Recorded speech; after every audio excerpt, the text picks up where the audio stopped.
Hello, it is Terry here, and today I'd like to talk about pumpkin. So, 2 years ago, if you had told me, hey, you're going to be taking your kids' pumpkins and making bread out of it, I would have told you, no, that's not for me. It's too much work, it's too much effort, I've got too much to do. But the last 2 years have changed quite a bit about me, my life, my family. We're trying to live better, we're trying to eat better, we're just trying to be better overall. So this year's adventure in pumpkin was trying to convince my daughter to sacrifice her pretty painted pumpkin for bread. So I found a really good recipe to try. I will link in the description. It is from Sally's Baking Addiction. I really like using her recipes. I think she's awesome. So we found the recipe, then we had to convince her to sacrifice her pumpkin, and then I needed to involve my husband because I don't know how to use a pressure cooker. And our pressure cooker is over 20 years old. It is electric, but it doesn't have pretty little buttons to push to make it all nice and simple. You have to really know how to pressure cook, and I don't know how to do it. The only pressure cooker I had that had buttons I broke, kind of stopped after that. Anyway, I digress. So I convinced him to help me. I did not catch him on camera because he decided to just throw that pumpkin in there and just cook it up before I was ready for it. But it didn't take long. I will link in the description the video that gave me the idea in the first place, where she used one of the more modern day pressure cookers to heat up the pumpkin, to get all the guts and stuff out of it, to be able to use. So this is my adventure in pumpkin. Okay, so first, of course, I had to get out all the ingredients. Lots of little seasonings and stuff to make it taste good. And, of course, the pumpkin. I ended up doubling this recipe so I could make two. Now, here's the old pressure cooker. It's pretty old. Some of the numbers are rubbed off of the bottom. So here we go. We have 3.5 cups of flour. We have 2 teaspoons of baking soda. Tap, tap. I don't know why I seem to tap everything when I put it in. 4 teaspoons of ground cinnamon. I always like to do a little bit extra cinnamon. I like cinnamon, so I always kind of do rounded teaspoons. A half teaspoon of ground nutmeg. Kind of looks like I did a little less than that, but that's okay. And then a half teaspoon of ground cloves.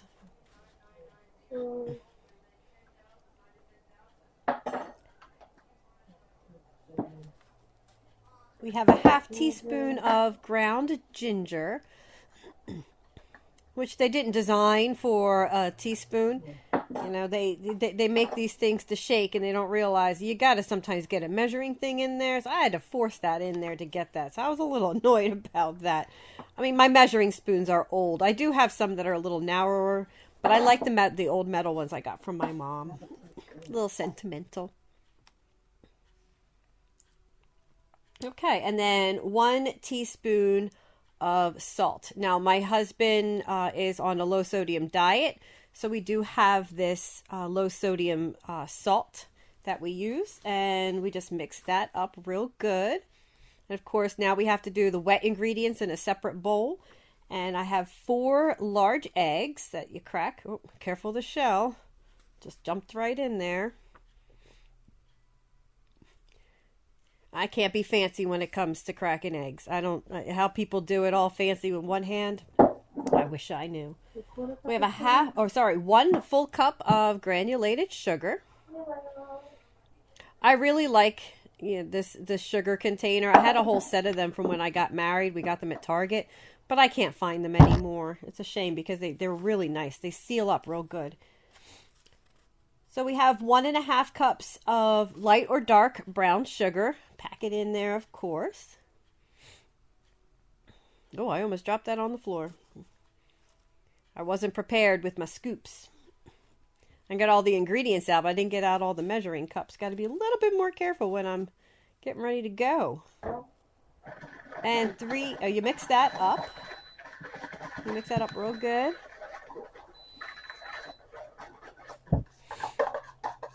Okay, and 3 cups of the pumpkin puree.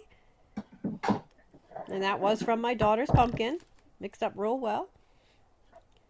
So then we blend the wet and the dry ingredients together. Now I did have my oven preheating at 350. I actually used that time to make some pizza from with some refrigerated pizza dough for my kids. It's a good way of preheating your oven, you know, because a lot of times I'll just throw a frozen pizza or something in there, and I'll just preheat my oven and cook a quick pizza while I'm at it.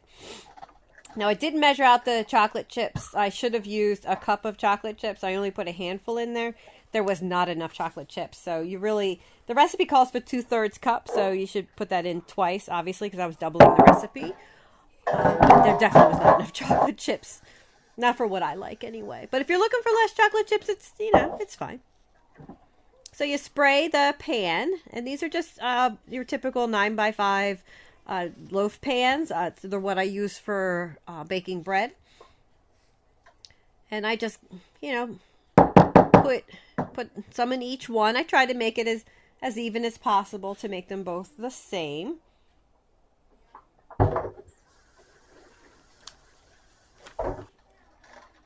Alright, and there's that lovely pizza that I made for my kids to help preheat the oven. Alright, and I don't have an oven per se. This is my air fryer. It has an oven feature. So I was able to fit both loaf pans in there, and it takes about 60 to 65 minutes. Stuck my little toothpick in there, came out nice and clean, and there's the beautiful pumpkin bread. I have to say, I was really, really impressed. I've never made pumpkin bread before. I'm not a huge fan of pumpkin, and it didn't have that overwhelming pumpkin taste. It was just enough pumpkin flavor for me. So, of course, I had to take a quick bite. The steam's still coming off it. I didn't let it cool down. So that was it. And it came out really, really good. And I think next year I will be purchasing more pumpkins. I think it was a really great thing to try, and I'd like to try other things with the pumpkin. Pumpkins at around Thanksgiving time are reasonably cheap, and I think if I can, obviously we get them for the kids to decorate. This year we only got one, so next year we can get more pumpkins to decorate. You leave them around the house, but then it's nice to turn it into something you can actually eat. So it was super exciting, and I encourage you all to try to do the same if you haven't before. And if you have before, let me know what you've tried. Let me know what you've done with it. This is kind of new for me, so I'm excited to at least try something. But I definitely want to, venture out into pumpkin pancakes, pumpkin cupcakes, pumpkin ice cream. I mean, I gotta try. I'm not a huge pumpkin fan, but I don't know. This was pretty good. So, the adventure continues. I hope you all have a very blessed day. Thanks for watching.